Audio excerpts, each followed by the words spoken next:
de la justice contre les violences policières et pour un monde meilleur. Lors de l'investiture de son 4e gouvernement, Benyamin Netanyahou a déclaré vouloir engager la procédure d'annexion formelle de la vallée du Jourdain et des colonies israéliennes, soit un territoire qui représente 30 à 35% de la Cisjordanie palestinienne. Cette annexion correspond à la mise en œuvre du soi-disant plan de paix présenté par Trump en janvier dernier comme le deal du siècle et intitulé « La paix contre la prospérité ». Pour Netanyahou, il s'agit d'écrire un nouveau chapitre glorieux de l'histoire du sionisme. Tout est dit dans ces quelques mots. La mise en œuvre du projet sioniste est bien à l'œuvre sous nos yeux. Le mouvement sioniste est arrivé en Palestine à la fin du XIXe siècle, avec une idéologie coloniale sans ambiguïté. Conquérir le plus possible de terres palestiniennes avec le moins possible de Palestiniens. Organisé en milices et en bandes armées, avant de devenir un État en 1948, ce mouvement n'a jamais cessé d'envisager l'expulsion et le transfert des Palestiniens, attendant le bon moment pour y parvenir.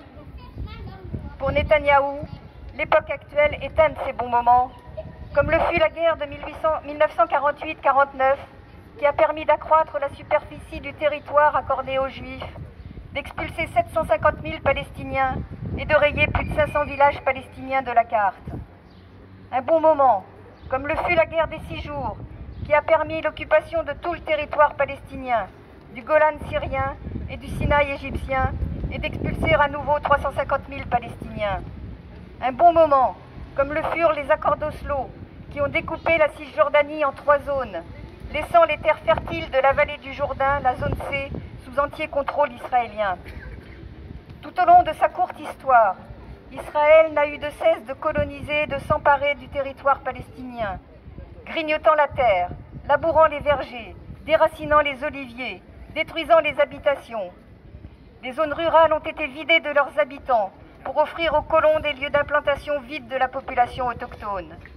Ainsi, 300 000 Palestiniens ont été chassés de la vallée du Jourdain et 350 000 colons s'y sont installés. En tout, plus de 600 000 colons vivent en Cisjordanie dans 250 colonies, colonies qui, faut-il le rappeler, sont illégales au regard du droit international. On mesure la subtilité tactique de Ben Gourion, refusant de fixer les frontières d'Israël à la fin de la guerre de 1949. Stratégie qui a fait dire à Sharon que la construction du mur de séparation allait permettre d'achever ce qui ne l'a pas été en 1948. Le projet du Grand Israël de la mer au Jourdain n'a jamais quitté la tête des dirigeants israéliens, quelle que soit leur couleur politique. Alors quoi de plus normal pour le gouvernement Netanyahou aujourd'hui que de vouloir donner un statut officiel à ce brigandage? Mais l'égalité ne signifie pas légitimité, car c'est oublier que la colonisation ne transformera jamais en patrie des territoires qui ont été conquis par la force. C'est oublier que si les vieux Palestiniens sont effectivement bien morts, les jeunes, eux, n'ont pas oublié que cette terre est leur, qu'ils refusent d'en partir et qu'ils sont prêts à donner leur vie pour elle. Il faut bien comprendre que cette question de l'annexion de la terre palestinienne est une question qui ne concerne pas seulement les Palestiniens et les Israéliens. C'est une question de souveraineté, de droit international qui nous concerne tous. Elle nous concerne quand Iyad al-Halak, jeune Palestinien autiste, est abattu par un soldat israélien. Elle nous concerne aussi quand un barrage militaire israélien étrangle tout un village palestinien, privant les habitants d'accès à leurs lieux de travail, de santé, d'éducation, de nourriture. Elle nous concerne encore quand un bulldozer israélien écrase une maison palestinienne pour en chasser les habitants. Elle nous concerne enfin, car comme la vie d'un Noir compte, la vie d'un Palestinien compte aussi. Car la vie, c'est la liberté d'aller et venir, la souveraineté, les droits civiques et nationaux.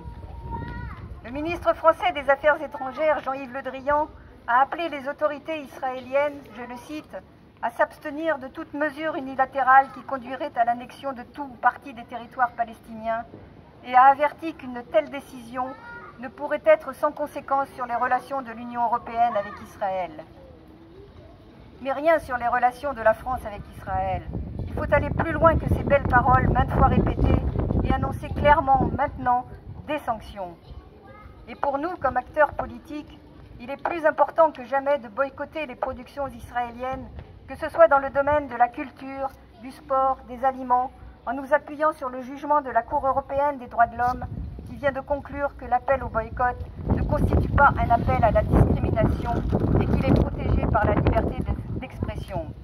Et ceux qui sont dans l'illégalité, ce sont ceux qui ont sanctionné le boycott. Boycott de l'État criminel israélien, vive la résistance palestinienne, Palestine vivra.